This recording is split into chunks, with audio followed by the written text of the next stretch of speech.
Assalamualaikum warahmatullahi wabarakatuh.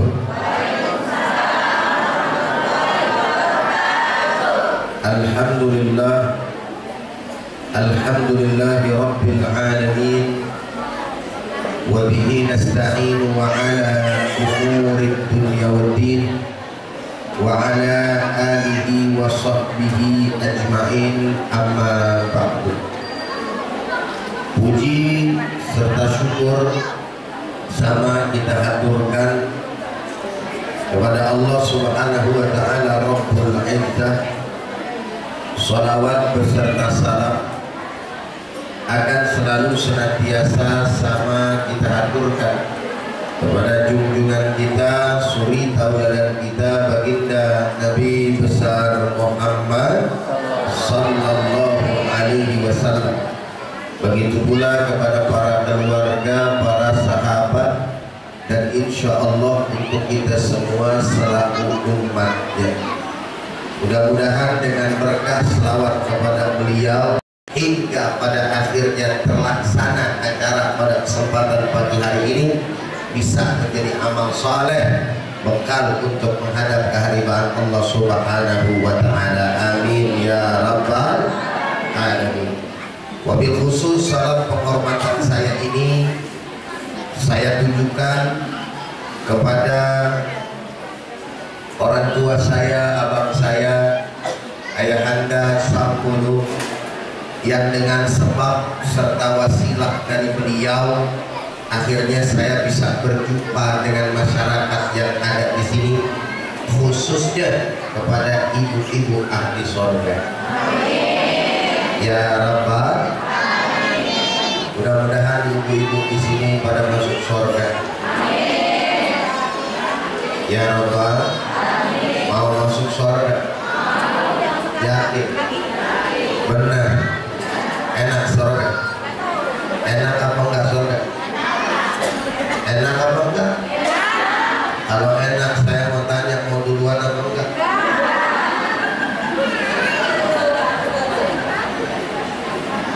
Bila ditanya mau duluan apa kagak, dia nyengir kata. Bapak-bapak sekalian yang sama dirahmati oleh Allah Subhanahu wa Ta'ala, keberadaan kita sekarang di sini adalah dalam rangka memperingati hari besar Islam, yaitu Muharram. Tapi sebelumnya ada yang salah atau kurang tepat, mungkin ngelihatnya kali ya. Saya kurang tahu, saya pasti bacain tadi benar semuanya. Cuman ada yang ngatur ngapa lahir saya di Sampang ya. Padahal lahirnya saya di Jakarta. Ntar kalau misalkan ibu-ibu udah denger tadi dari Sampang ngomongnya Betawi, kan bingung sendiri ibu ya. Dia Ustaz dari Madura apa Betawi sih, gitu ya. Istri saya yang Madura, mungkin salah pada saat dia gitu ya. Nggak apa-apa, tapi yang lainnya benar, dan yang paling penting adalah saya ganteng gitu aja. Kok tahu Bu? Ada ibu-ibu yang bilang di sini saya jelek. Mana orangnya ada yang bilang? Kalau ada yang bilang saya jelek berarti matanya mesti diperiksa itu. Bapak-bapak sekalian yang sama dirahmati oleh Allah, pada kesempatan hari ini kita menjelang hijrahnya Rasulullah Shallallahu Alaihi Wasallam. Ibu-ibu, bapak-bapak sekalian, ketika kita berbicara tentang Muharram, berarti ada satu peristiwa besar. Betul, betul. Apa peristiwa besar itu? Tidak lain adalah peristiwa hijrahnya baginda kita Nabi besar Muhammad Sallallahu Alaihi Wasallam. Ustaz mau tanya, yang memprakarsai dan membuat ide menyusun bulan-bulan Islam dalam tahun Hijriah siapa? Assalamualaikum. Assalamualaikum. Masih hidup? Oh, ngomong aja ditanya. Pak, Pak, bapak-bapaknya kira-kira setengah doang ini ya, banyakkan ibu-ibunya. Emang di mana-mana kalau bicara pengajian, ibu-ibu yang paling rajin. Kalau bulan Ramadan nanti tuh ibu-ibu yang paling rajin, bapak-bapak enggak. Tahu ini dari mana Ustaz? Bawa aja dia. Kalau udah urusan taraweh, yang paling duluan nyampe bapak-bapak ibu-ibu. Bapak-bapak ibu-ibu. Jangankan orang mau kenangnya nyampe. Betul lah. Isya belum baru kelar maghrib, itu udah nyampe ke musola. Ngomong sampai Munaro di tempat gue yakni Budi Tekim. Naruh di tengah. Ada bapak-bapak itu habis maghrib ke musola naruh kain sarung. Oke ibu-ibu. Ya. Alhamdulillah. Saya mau tanya, jawabnya Pak. Kalau misalkan ada yang bisa jawab, dijawab aja salah, mau benar menggali konten ini. Siapa yang menyusun kalender Hijriah? Anak ini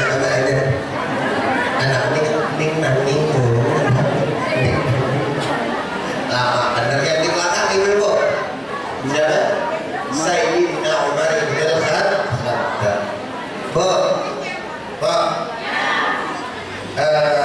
Yang memerankan anak jalanan siapa Bu? Apaan baru begitu? Si Boy. Bukan umur naik haji, pemeran yang paling nyorotin siapa? Nah, Haji Muhyiddin paham. Pelempungan sejarah Islam ngomong, paham ya? Jadi yang pertama kali menyusun itu adalah Sayyidina Umar bin Khattab. Pertanyaannya Pak Bu, kenapa Sayyidina Umar bin Khattab itu memilih bulan Muharram sebagai awal bulan Hijriah? Padahal kan sama kita tahu ya, bulan Maulid nggak kalah mulianya daripada bulan Muharram. Bulan Rajab nggak kalah mulianya, karena masing-masing juga ada peristiwa yang besar. Bulan Maulid kita cerita apa kalau Maulid? Kelahiran baginda kita Nabi besar Muhammad SAW. Kalau kita cerita Rajab apa Pak? Apa? Di dalamnya ada peristiwa apa bulan Rajab? Yes, yang ditanya bapak-bapak yang jawab mak-mak lagi ada. Isra dan Isra artinya perjalanan malam hari, Mi'raj naik dari langit pertama sampai langit ketujuh, tembus ke Sidratil Muntaha, ketemu sama Allah Ta'ala. Ada apa kenapa? Kok Allah Subhanahu wa Ta'ala memberikan ilham kepada Sayyidina Umar milihnya di bulan Muharram? Ternyata salah satu alasannya Bapak dan Ibu sekalian adalah bahwa ternyata di dalam bulan Muharram tersebut, ketika kita berbicara perjuangan, ini melibatkan perjuangan bukan hanya saja Nabi kita Muhammad SAW, tapi perjuangan daripada kaum muslimin dan juga muslimat, Bapak dan Ibu sekalian yang sangat dirahmati oleh Allah. Bicara Maulid, kita bicara Nabi Muhammad toh, karena bicara Maulid berarti bicara kelahiran. Kelahiran siapa? Sudah barang tentu kelahiran baginda kita Nabi besar Muhammad Sallallahu Alaihi Wasallam. Berbicara tentang Rajab berarti kita bicara Isra Mi'raj. Yang jalani Isra Mi'raj siapa? Nabi Muhammad Sallallahu Alaihi Wasallam sama malaikat itu. Udah dua. Tidak mewakili keseluruhan daripada Islam. Betul apa betul? Tapi ketika kita berbicara tentang hijrah Nabi kita Muhammad Sallallahu Alaihi Wasallam, itu bukan lagi cerita hanya Nabi saja, tapi Nabi udah pasti ada. Karena perjalanan daripada hijrah dari Mekah ke Madinah adalah perjalanan beserta perjuangan kaum muslimin dan juga kaum muslimat. Di kala itu kelompok umat Islam dibagi dua, dipersaudarakan sama Nabi. Yang dari Mekah dinamain kaum apa, Bu? Assalamualaikum. Yang dari Mekah datang ke Madinah dinamain kaum apa, Bu?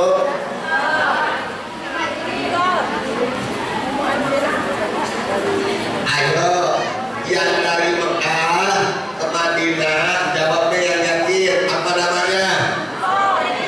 Al-Muhajirin, orang-orang yang berhijrah. Ahlul Madinah yang nerima, yang tolongin, apa namanya? Kaum Ansor.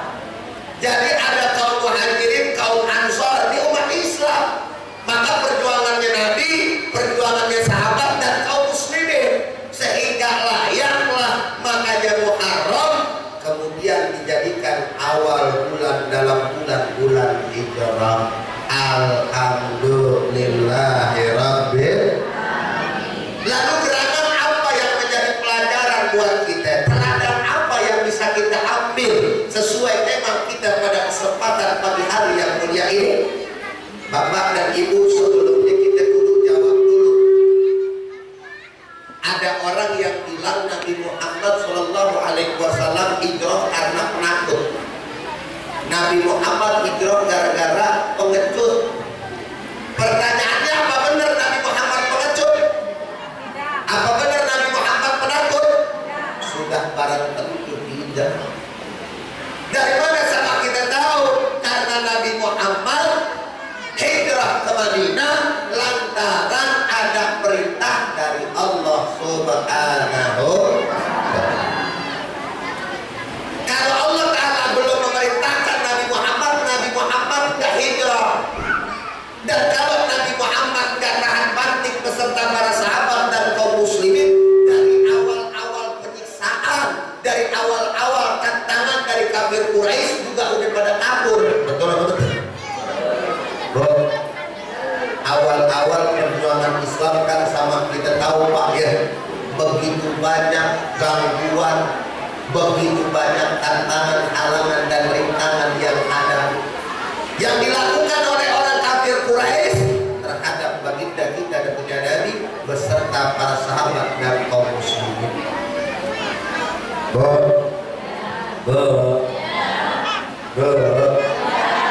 Tahu nggak siapa wanita yang pertama kali menjadi syahidah dalam sejarah Islam? Siapa? Khadijah. Mati syahid. Syahidah berarti mati syahid pertama kali. Ayo siapa? Tadi jawab Khadijah. Ada lagi yang lain? Mungkin Munaroh gitu kali. Ayo siapa? Bapak-bapak, anak-anak. Ada nggak? Hah? Siti Masito. Jauh amat Siti Masito. Ini dalam sejarah Nabi Muhammad, bukan deh. Siti Masito mah hidupnya Nabi Musa. Ayo siapa? Ngomong-ngomong yang pertama kagak kelihatan saya apa ya? Bu, kelihatan kok nggak dari tadi? Nah ngapain di pojok sana lagi ya? Situ di tengah tuh. Kalau mau kemarin Maria di dalam kamu. Kamu tahu jawabannya kan? Atau keluarga rekrutnya aja. Siapa pertama kali keluarga yang menjadi keluarga syuhada yang siksa? Assalamualaikum. Jamaah nyaut kalau begitu. Keluarga Yasir, ibunya dibunuh, kemaluannya ditombak sampai tembus ke ilmu mulut. Disuruh balik. Wahai Yasir, wahai Sumayyah, wahai keluarga Yasir, keluarga Imran kalau nggak salah suaminya itu, balik kalian kepada ajaran agama nenek moyang kalian. Kalau tidak, saya bunuh kalian, saya siksa. Untuk mempertahankan daripada ajaran agama, mereka tidak mau kembali. dan mereka bertahan untuk mencari ridho Allah Subhanahu wa Ta'ala. Coba kita lihat sahabat Nabi kaum muslimin ketika itu sudah dapat iman kepada Allah Subhanahu wa Ta'ala, indahnya meraih daripada nikmatul iman wal Islam, mereka tidak akan tinggalkan itu walaupun pengorbanannya begitu berat. Satu hal dari pelajaran hijrah adalah bagaimana kemudian kaum muslimin yang aku beriman kepada Allah, mereka rela berkorban apapun untuk mempertahankan akidah serta keyakinan yang dipegangnya. Sekali la ilaha illallah, tetap la ilaha. Sayyidina Bilal ibn Rabah, ibu-ibu kenal Bilal? Kenal Bilal? Benar jawabnya, kayak begini. Kenal Bilal apa kan? Hah? Kalau kenal, kenalan di mana? Emang pernah datang kemari Bilal? Ada Bilal itu ada. Tahu apa kagak? Tahu. Kenal apa enggak? Enggak. Tahunya dari mana? Dari sejarah, betul? Coba ya. Itu Bilal Pak. Subhanallah. Siapa sih dia? Ketua RT? Bukan. Siapa sih dia? Camat. Gubernur. Orang kaya. Siapa Bilal? Budak. Masuk dalam Islam, disuruh balik lagi memajikan. Bilal, balik ke RT, ke negara. Ada tuh suruh jadi ribet tak urusannya. Balik ke RT kepada keimanan RT yang dulu, yaitu balik ke agama penyembah Lata dan Uzza. Lata dan Uzza dulu nyembahnya berhala. Akhirnya beliau mengatakan, kalau nggak saya siksa, biarin. Akhirnya disiksa. Bilal disiksanya paling parah sama apa bu? Cerita Bilal ada yang tahu nggak? Nggak tahu juga. Assalamualaikum. Ya Allah menyedihkan. Bilal disiksanya itu di lapangan. Di lapangan terik matahari di gurun pasir, dijemur, lalu kemudian ditibanin batu yang gede di atas. Ada majikannya mau balik ke RT Bilal, katakan kata-kata kekufuran yang menyebabkan engkau kembali kepada agamamu yang dulu, atau belaga aja dah. Disuruh begitu.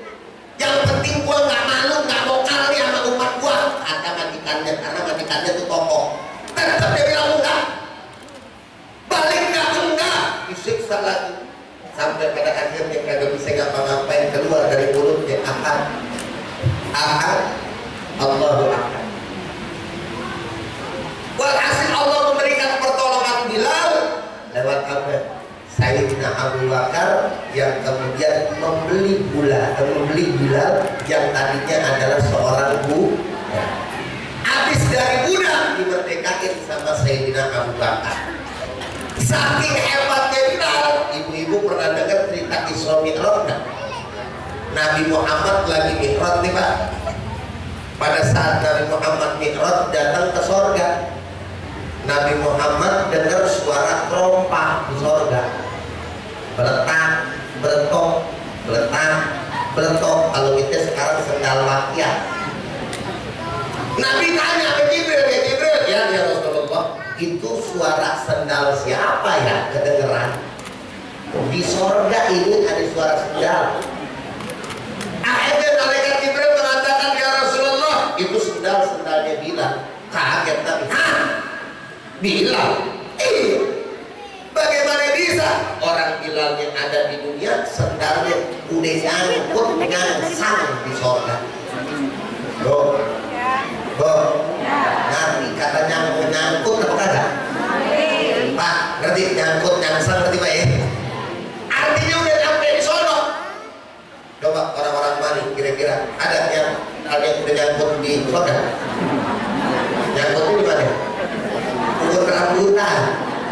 Betul? Ada apa itu gerangan sampai begitu, padahal Bilal itu adalah seorang budak di mata orang biasa, ya bukan apa-apa, capat juga kali ada, tapi di sisi Allah kemuliaan yang sangat tinggi diperoleh oleh Bilal. Inilah makna dalam Al-Quran, inna akramakum indallahi atqakum. Sesungguhnya orang-orang yang paling mulia di antara kalian adalah orang-orang yang bertakwa.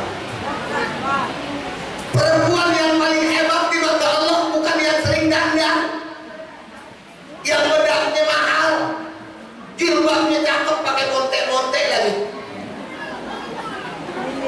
yang ada di pala, ada di mari, gitu kan, yang warna biru, itu semuanya pakai montek-montek.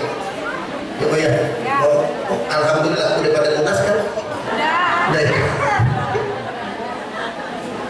Yang pakai jilbabnya ala hijab berbuka, udah cengeng sendiri. Tapi di mata Allah adalah orang-orang yang selalu senantiasa bertakwa kepada Allah. Biarin kagak cakep-cakep amat kayak tetangga kita. Yang penting hati kita bersih, jilbab kita pakai, betul atau betul? Aurat kita tutup, biar kata kita pesek. Di dunia jidat lebar, muka hitam, tapi kalau mukanya ada bekas sujud, min artari sujud, nanti di hadapan Allah, ibu yang ada masuk ke dalam surga bakal jadi ratu yang bidadari. Kalau perempuan kagak dapat bidadara, kagak ada bidadara sono. Tapi kalau perempuan dapatnya di ratu bidadara. Jadi ntar ibu ngatur bidadari, ente ke sono ngapain? Layanin Ustaz Ujai. Ya iya dong. Terus ini aja lu, hai. Kalau laki dapat 70 bidadari. Nggak percaya, perempuan kita nggak cuma di dunia doang, sampai di surga dia ngiri. Jangan-jangan ntar mau protes juga lagi sama Allah. Ya Allah, laki udah di dunia ada pembolehan poligami, giliran di sini kagak ada bidadara, gitu amat gitu ya. Jangan bu, jadi ratu bidadari itu subhanallah mulia. Bagaimana kemuliaannya? Bukan persolek lahiriah, tapi persolek lahiriah dan batiniah dengan kelembutan kesolehan seseorang muslimah di mata Allah Subhanahu wa Ta'ala. Makanya contohnya buat kita siapa? Bukan artis sinetron, bukan hanya sekedar itu. Biar ada juga saya main sinetron. Saya nih mohon maaf main di sinetron. Kan sinetron ada baik, ada bagus, betul nggak? Tapi kalau dia cerita kisah orang-orang soleh, orang-orang solehah, itu dia pasti baik aja, betul? Ambil tuh. Ini enggak sih, yang kita kenal cuma orang-orang yang terkenal di alam dunia. Giliran yang terkenal siapa itu Siti Masyitoh tadi? Ngomong-ngomong jawab Siti Masyitoh. Sampai ada nyanyiannya dari kecil. Wah, hai Masyitoh Putri. Ada nggak? Pada kagak hafal kan? Nama gua aja lupa. Itu Siti Masyitoh ceritanya pada tahu. Assalamualaikum. Assalamualaikum. Ngomong-ngomong di sini ada pengajian kagak ya? Mana ustazahnya? Mana mau? Ini ustazah kita. Ustazah, kita diajarin juga tolong sejarah. Ngomong-ngomong ustazah di sini ngajarinnya ini ya, Yasin ya. Tapi sama. Ngajar fikih cakep, tajwid cakep, sejarah Nabi cakep, apa lagi? Bikin kuenya enggak? Ongol-ongol enggak? Oh ada juga? Oh itu dia. Oh kenal sama sejarah Siti Masyitoh enggak? Hah?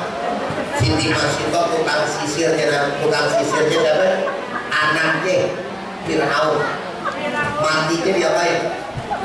Dilempar. Kemana? Ke kuali itu. Tapi habis dilempar, akhirnya yang tercium wangi. Mempertahankan apa? Keimanan juga. Peristiwa itu lebih. Itu baru 1-2 sejarah tentang sahabat. Bayangin nih Bu, yang namanya hijrah ya, kita nih Pak Bu, urusan yang namanya ninggalin anak bini, ninggalin terus kemudian juga harta, ninggalin anak kelahiran kita, sedih apa kagak sih? Sedih kan? Ibu pasti dong yang dari sini nih ada yang asalnya dari Jakarta, betul nggak?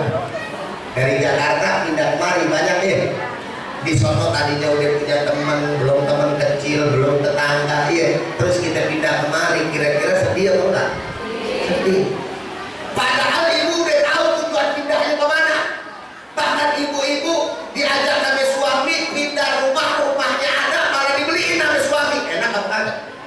Enak aja masih ada sedihnya. Kenapa? Karena ninggalin orang-orang yang kita cintai, teman kecil kita, tetangga kita tinggalin semuanya. Tanah kelahiran kita, ibu juga udah tahu kapan ibu mau balik ke sono, bapak juga mau main ke sono, kagak ada yang larang.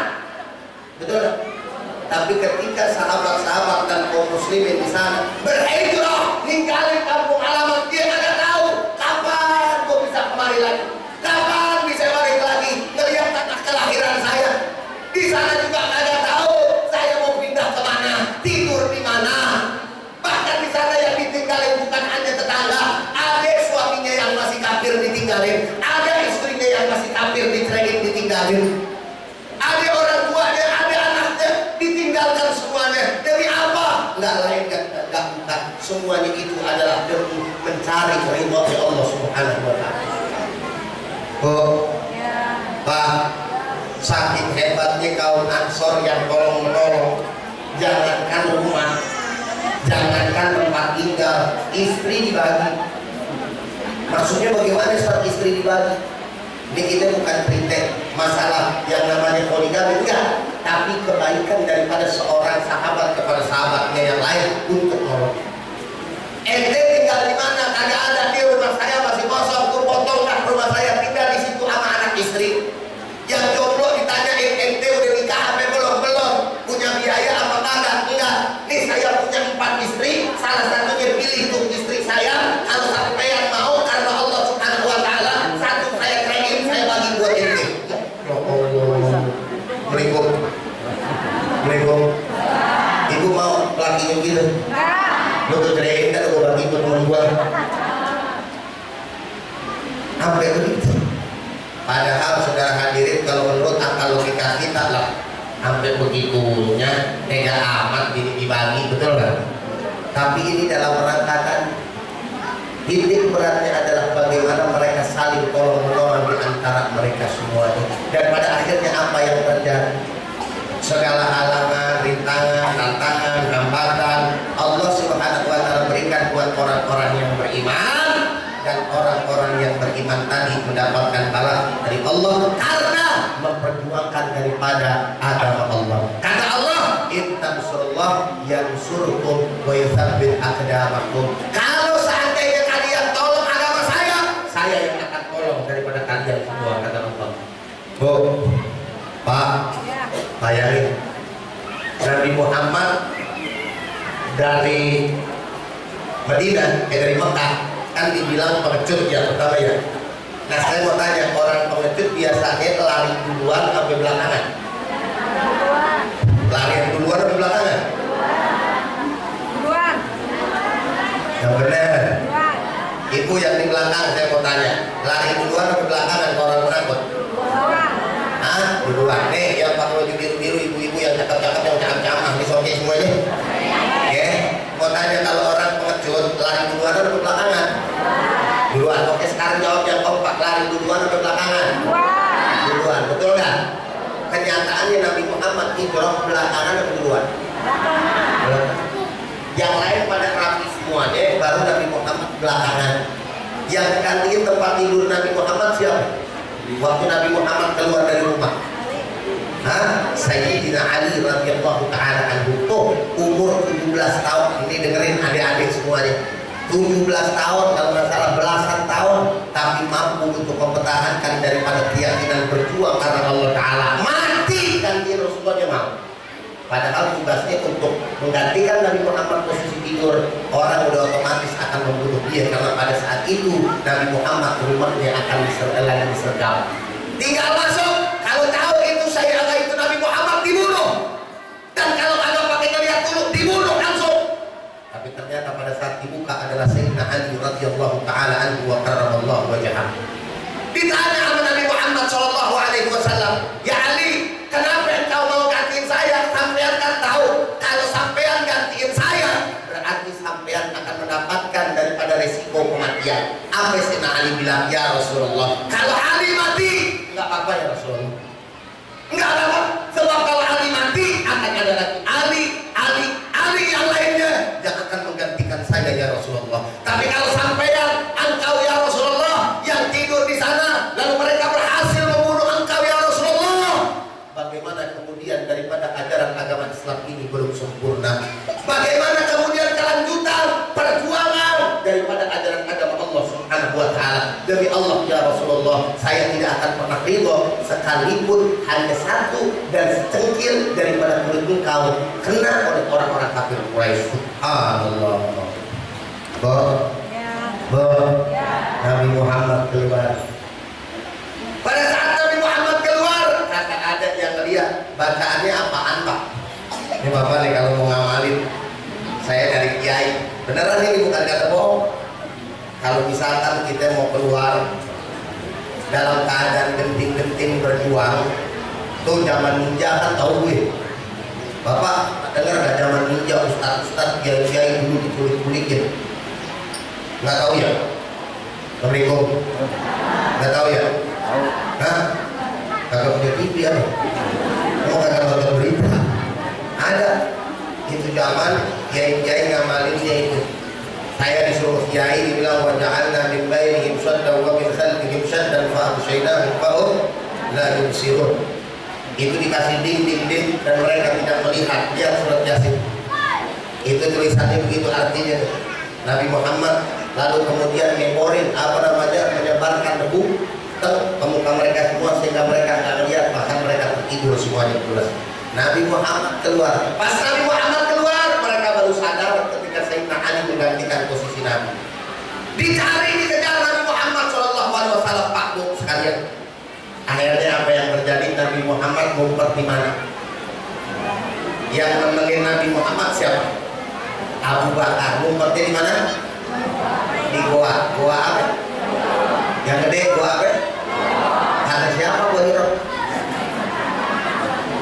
Gua Tur. Bukan Gua Hiro. Kalau Gua Hiro Nabi Muhammad lagi betapa, lagi khorwat, kalau bahasa kita betapa. Baru pertama kali menerima wahyu di Gua Hiro. Jangan ke depan, harus goa aja dah. Hiro, Hiro aja. Gua Tur. Bukan, mohon maaf suara saya rada serak dari kemarin, kagak berhenti ceramah. Alhamdulillah. Sama lagi bulannya betul nggak?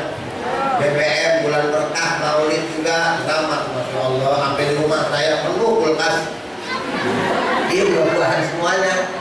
Benar, saya mah alhamdulillah sahabat ceramah dikasih parsel dulu buah-buahan, tahu kemarin dikasih kagak ya.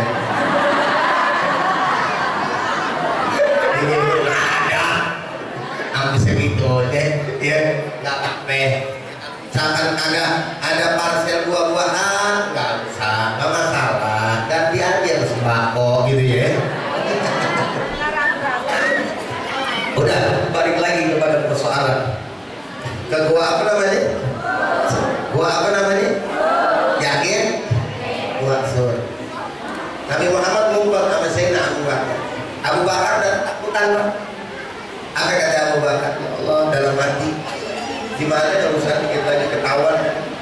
Itu kalau kita melawak doang nih kan begini tuh, begini Nabi Muhammad kelihatan. Bukan ditutupin sama batu, bukan ditutupin sama pintu, bukan. Kali ada gemboknya enggak, tapi ditutupin sama sarang lama-lama. Bener, pinter. Dikeluarkan nih. Kali Gua Hiro lagi. di luar surga. Logika ditebalikin sama Allah. Padahal ada satu orang yang mau masuk ke dalam gua surga lihat tubuh. Saudaranya temannya bilang, lu mau ngapain lihat ke situ? Ya mau lihat Muhammad, saya mau lihat Abu Bakar, kami ada di dalam. Lalu saudaranya dan juga kemudian orang bilang, temannya bilang, bagaimana bisa? Ente PA juga, kalau bahasa kita. Kalau ada orang di dalam itu udah otomatis sarang laba-laba rusak. Berarti Muhammad sama Abu Bakar kagak ada. Padahal kalau dipanggil ngomong sedikit aja, ibarat kata apa salahnya sih? Allah Ta'ala tolong itu. Dia tadinya mau ngomong, dibikin berhenti temennya, diputer otaknya. Kalau ada sarang laba-laba, mana mungkin Muhammad sama Abu Bakar dalam.